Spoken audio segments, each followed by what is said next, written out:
지도를 하나 가져왔는데요. 지도를 보면서 얘기를 해볼까요? 네. 사실은 이 지도는 살짝 한 4개월 전 지도거든요.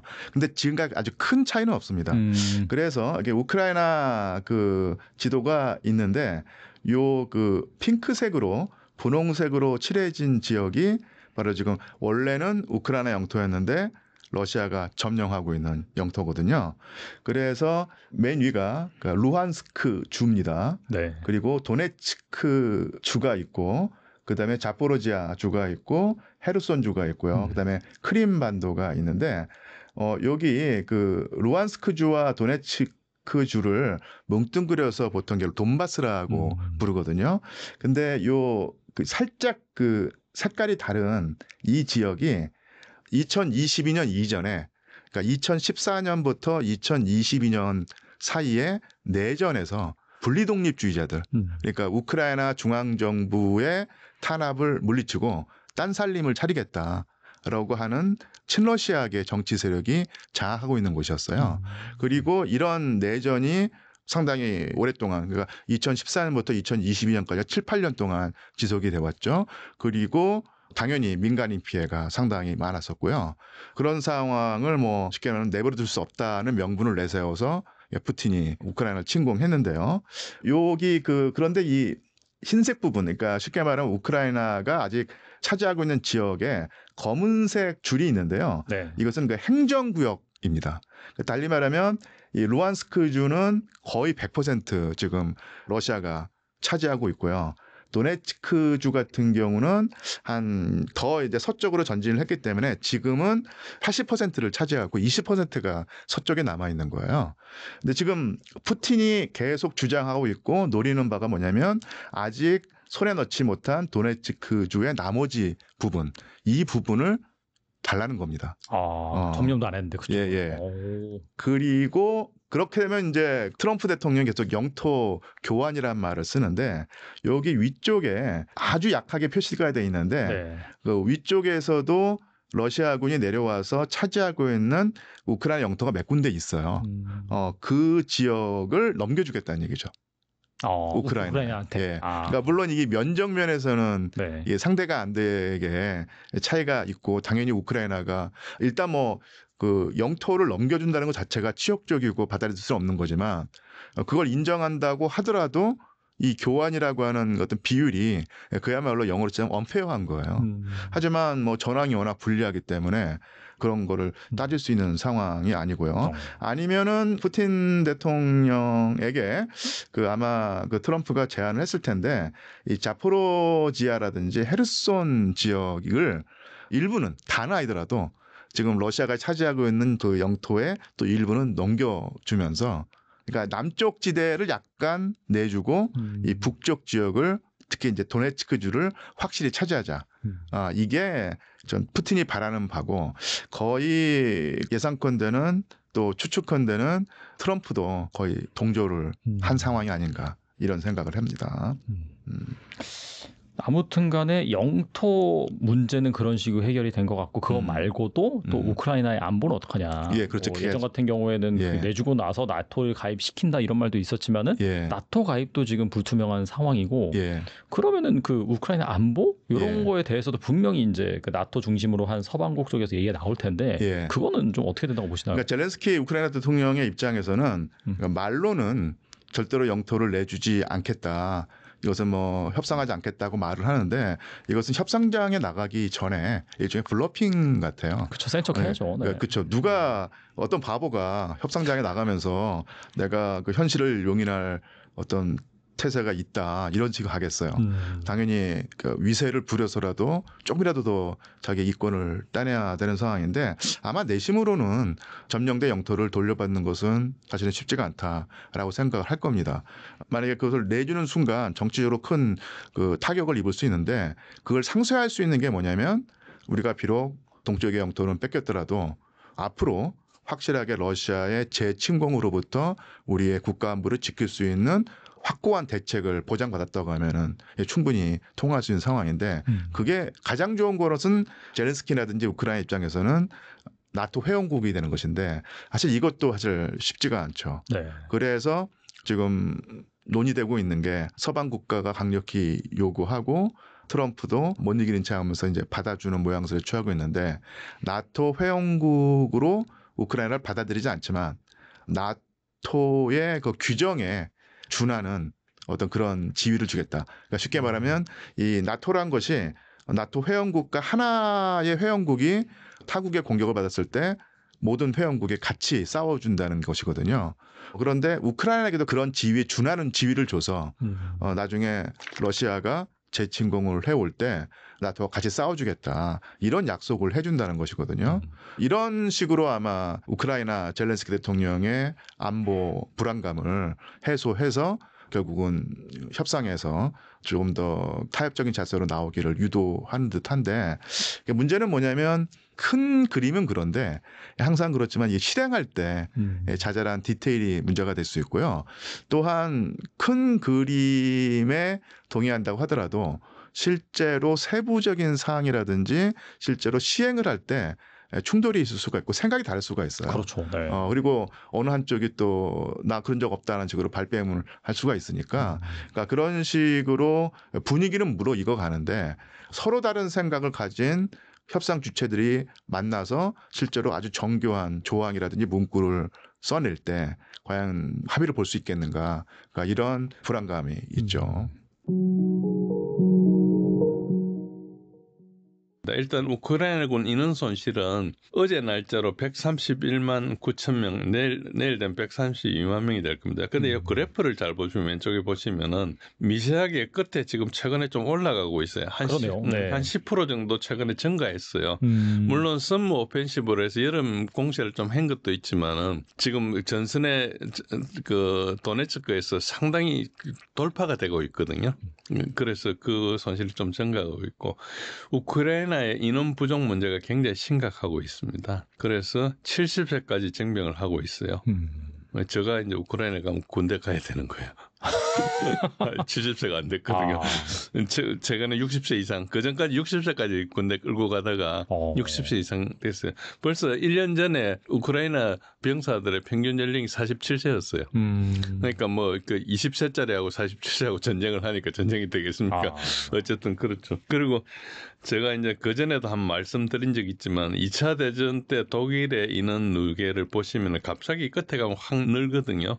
지금 우크라이나군의 인원 손실 누계도 이게 거의 비슷합니다. 여기 빨간 표시에는 요만큼 지금 대략 간격이 있는데 제가 이걸 재보니까 한 11월 달 되면 여기 차겠더라고요. 그래서 11월 되면은 병력이 없어서 항복하겠구나 이런 이제 짐작을 했어요. 뭐 대단한 과학이 있는 게 아니고 그냥 그래프를 비교해서. 그래서 뭐 계속 수혜를 하면 2026년, 27년도 전쟁이 가능하겠지만 현실적으로 불가능하다. 그러니까 이렇게 많이 손실이 일어나면 불가능하다고. 이 손실보다 훨씬 많다고 사람들이 추정하고 있어요. 그래서 우크라이나는 지금 전쟁할 수 없는 상태 억지로 전쟁을 하고 있는 거라 이렇게 보시면 됩니다. 그렇고 이제 러우전 중에 지금 전반적으로 다 뚫리고 있는데 특히 도네츠크가 지금 그 관심사입니다. 굉장히 많이 뚫리고 있는데 요 그래프를 보시면은 이 그래프가 이제 포크롭스크 그리고 콘스탄티노파 크라마토스크, 슬로비안스크를 요게 제가 동그라미로 그려놨습니다.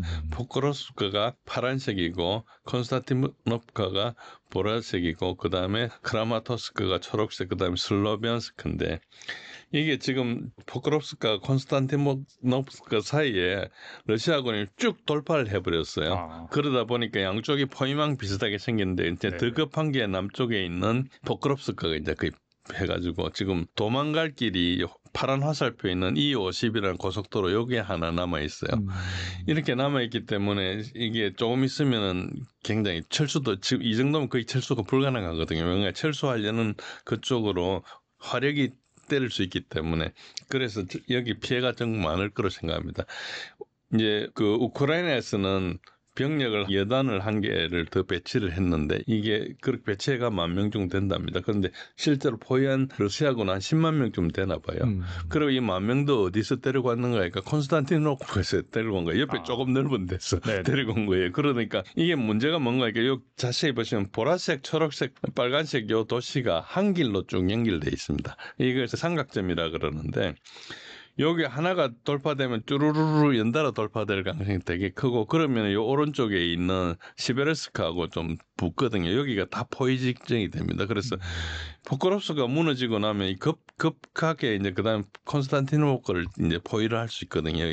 그럼 이게 굉장히 의외로 몇 주 안에 쫙 무너질 가능성이 있어요. 그러니까 이게 무너지면 그 다음부터는 이제 상당히 이제 방어선이 있기 때문에 어렵긴 한데 제 생각에는 러시아가 뭐 우크라이나 서부까지 진출하고 그러진 않을 거고요. 돈바스 정도는 이렇게 하고 말지 않을까 생각을 합니다. 요 슬로비안스 건은 알다시피 빨간 원인데 여기는 돈바스 전쟁의 시발점이었습니다. 여기에 2014년도에 최초의 포격을 함으로써 돈바스 내전이 발생했거든요. 그러니까 러시아 입장에서는 이걸 탈환하는 게 약간 어떤 의미가 있습니다. 어떤 사기나 어떤 여러 가지 역사적으로 이제 이걸 탈환했을까 이제 한 전쟁이 끝났구나 이런 게 있기 때문에 아마 이걸 탈환하면 그만두지 않을까. 그래서 지금 떠도는 요구 조건도 돈바스만 반항하면은 나머지는 여기서 전선을 해서 동결하겠다 이런 이야기가 나오고 있거든요. 사실인지 확인은 안 됩니다. 네네. 그리고 지금 그 포크롭스 거를 옆에 조금 상세 전도입니다. 여기 보시면은 굉장히 많이 들어와 있고 러시아군이 굉장히 포위하고 있다 이렇게 보시면 되고요. 그리고 그 바로 옆에 콘스탄티노프카 그리고 그 북쪽에 쿠피안스크 이 지도를 잘 보시면 전선 모양이 되게 꼬불꼬불하죠. 어떻게 하는가 평평한 전선이 있으면 이제 침투를 해가지고 침투가 성공하면 이제 전과 확대를 해가 확장을 쭉 해가지고 우리가 핀스라 그래요. 집게 작전을 쭉 해가지고 이렇게 쌉니다. 그러면 삼면이 이렇게 쌓이지 않습니까? 그러면 이렇게 가마솥이라 그래요. 네. 사면을 싸지는 않아요. 사면을 싸면은 안에 사람이 굶어 죽든지 이렇게 해야 되는데 그러면 극단적으로 제한을 하니까 이제 러시아군한테 피해가 되니까 갈 길을 열어주고 이제 공격을 하면은 이제 물러나는 식으로 이렇게 합니다. 그래서 그런 식으로 하기 때문에 모양이 동글동글한 게 되게 많으면은 지금 포위 현상이 굉장히 많이 일어나는 걸로 볼 수 있죠. 선이 이렇게 밋밋한 거하고 굉장히 다르죠. 그래서 군데군데 계속 이렇게 요 가마솥 부분적으로 가마솥이 되게 많죠. 이거는 곧 여기가 함락되고 우크라이나가 탈출하거나 포로로 잡히거나 이럴 걸로 보시면 됩니다.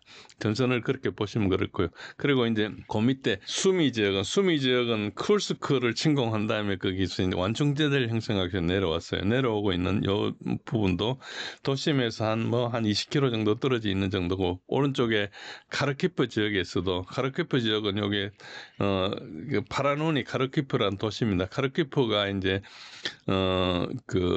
우크라이나의 제2도시거든요. 이제 여기서도 공격을 하고 있고요. 화살표 방향으로 러시아군이 점령을 해가지고 완충지대를 형성하려고 하고 있습니다. 그런 식으로 이제 돼 있고 밑에 이제 그 밑에 카르키프도 볼찬스크도 오랫동안 방어선 홀드하고 있다가 조금씩 이렇게 접근을 하고 있고 한 20km 정도, 15km, 20km 정도 되면 화력 통제를 할 수 있거든요. 드론이나 야포로 때릴 수가 있습니다. 그러면 그 안 도시에 있는 것들은 굉장히 취약해지는 거죠. 오른쪽에 있는 것은 루안스크 전선인데 동그라미의 크기가 큰 데가 전쟁이 좀 전투가 활발한 지역이고 그렇지 않는 데는 조금 이제 좀 그 정적인 지역으로 표시하고 있고요. 그 밑에 이제 도네츠크 남부 지역 지금까지 있는 거와 달리 드네프로주를 최근에 돌파를 했거든요. 그 오른쪽에 보시면 드네프로주를 돌파해가지고 좀 새로운 주로 이제 들어간 상태도 있고요. 루안스크, 도네츠크 전반적으로 모든 전선에서 굉장히 활발하게 전투가 일어나고 있다. 대부분 지금 우크라이나가 몰리고 있다고 보시면 됩니다. 동그라미 크기만큼 이제 전쟁이 좀 크게 일어나는 거고요. 그 다음에 이제 그 밑에 아까 삼각 도시를 끌고 나면 여기 시베르스크를 만나는데 그걸 제가 하나 그렸고 그 외에 자포로지아 헤르손은 그냥 뭐 거의 그 소강 상태입니다. 처음에 조금 많이 최근에 한번 움직였다가 그게 이제 조공이라 해가지고 주공을 하기 위해서 이제 방어선을 좀 땡긴 그런 정도지 뭐 크게 그렇지는 않고 여기 헤르손은 이제 이 강을 두고 조금 교전을 좀 하고 있고요. 그런 상태고 도네츠 남부는 아까처럼 이제 포크롭스크를 막다 보니까 남쪽으로 풍선 효과로 이제 러시아가 좀 많이 밀고 나간 게 좀 있고요. 그렇습니다. 우크라이나 군 내부에서는 요거는 일주일 전 이야기인데요. 이게 휴전이 빨리 되면 좋겠다. 지금 협력당이 직전이다. 이런 편지가 나올 정도로 내부에 붕괴 우려가 있고 이게 이제 2주일 전이군요. 7월 33일인데 요것도 조금 시간 지난 건데 러시아의 드론 미사일 미사일 공격이 계속 지속되고 있습니다. 그런 상태고요. 그래서 러시아군은 전선에 있는 우크라이나군을 때린 게 아니고 이제 후방에 있는 전력이 될 만한 것들을 때리고 있습니다. 특히 나토에서 장비가 오거나 하면 거기를 때리고 이렇게 하고 있는 그런 식으로 요 오른쪽에 보시면 때린 지도가 있는데 매일매일 조금씩 다른데 대략 이런 모습으로 때린다 보시면 됩니다. 그래서 보급기지나 직결지나 훈련 장소나 비행장이나 무기 생산 공장이나 그리고 모병센터나 이런 데를 때리기 때문에 전투력을 생성해 가지고 전방에 투입해야 되는데 그게 못 오게 막고 있는 거죠. 그러니까 러시아 입장에서는 지금 느긋하게 전투를 하고 있는 거죠. 전방에 있는 걸 때린 거 후방에 때리고 있으니까 급한 거 없다는 거죠. 나중에 올 거를 미리 때려 놓는다는 그런 개념으로 하고 있다 보시면 됩니다. 한편 우크라이나는 지금 전쟁 피로감이 확산되어 있습니다. 왼쪽에 보시면은 초록색 그래프가 계속 전쟁을 하겠다는 것이고, 그 지금 현재는 24%입니다. 초전에는 70%를 넘었었는데, 지금 이제 협상하자, 종전을 하자, 땅을 내주고라도 하자는 게 지금 69% 정도로 와 있습니다. 그래서 우크라이나 국민들은 전쟁에 지친 상태고 지금 전쟁을 수행할 능력이 없는 상태죠.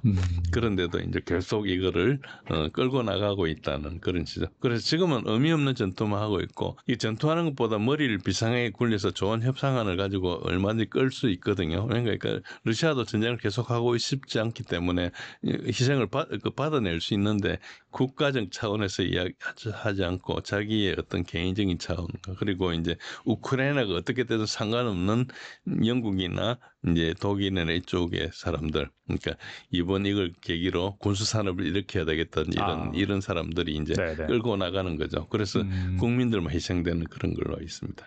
그리고 아까 요 사항은 지금 확정은 안 되는데 지금 굉장히 떠돌고 있는 말이 있습니다. 러시아 언론에서는 카드라로 들고 있어요. 그러니까 영국에서 먼저 이제 이런 보도가 나왔고 그거를 인용해 가지고 했다 이런 정도만 나오고 있는데, 어쨌든 푸틴이 뭐 트럼프한테 했다는 식으로 전달되고 있는데, 도네츠크하고 루안스크 돈바스 영토는 다 물러나라. 우크라이나가 다 물러나고 나머지 전선은 그 자리에서 멈추겠다. 그러면 자포로지아하고 헤르손에도 러시아가 자기 영토라고 헌법에 적시해가지고 이렇게 해놓은 수복해야 될, 자기들 입장에 수복해야 될 영토들이 있는데 그건 포기하고 돈바스만 주면은 끝내겠다. 그런 게 약간 기사로 보도되더라고요. 그게 이제 이게 보도인데 아직 확인은 안 됐어요. 확인 안 된 거고. 카드라가 계속 떠들고 있는 겁니다. 러시아에서도 심지어 러시아 언론에서 나오고 있어요. 카드라로. 그런데 뭐 아직까지 그걸 전혀 발표 안 했거든. 그게 중요하면 그때 발표했겠죠. 그런 게 이야기가 나오고 있는데 그런 상태인데 지금 그걸 제가 표시한 거예요. 왼쪽에 보시면 조금 더 붉은 진한 데가 있죠. 여기가 아직까지 우크라이나군이 점령하고 있는 도네츠크 주예요. 그러니까 요 영토가 도네츠크 전체의 한 30% 정도 된다. 그 정도고. 근데 여기가 상당히 격전이 일어날 겁니다. 아까 이야기한 도시도 있고. 이제 그래서 뭐 이 정도 같으면 러시아가 조금 전쟁하면서 희생을 덜 치르고도 영토를 확보할 수 있으면 다른 걸 양보할 수 있다. 이런 뜻으로 받아들일 수 있으니까 그럴듯해요. 이런 이야기를 했을 것 같기도 하고, 그래서 확정을 할 수 없는데 어쨌든 그렇다 보시면 됩니다. 가만히 그냥 우크라이나 거부하면 어떻게 되냐 하니까 결국 시간이 지나가지만 다 뚫린다. 아까 제가 설명드린 그 도시가 여기 한 줄로 쭉 여기는 선이 이제 도로망이 진해가지고 잘 보이죠.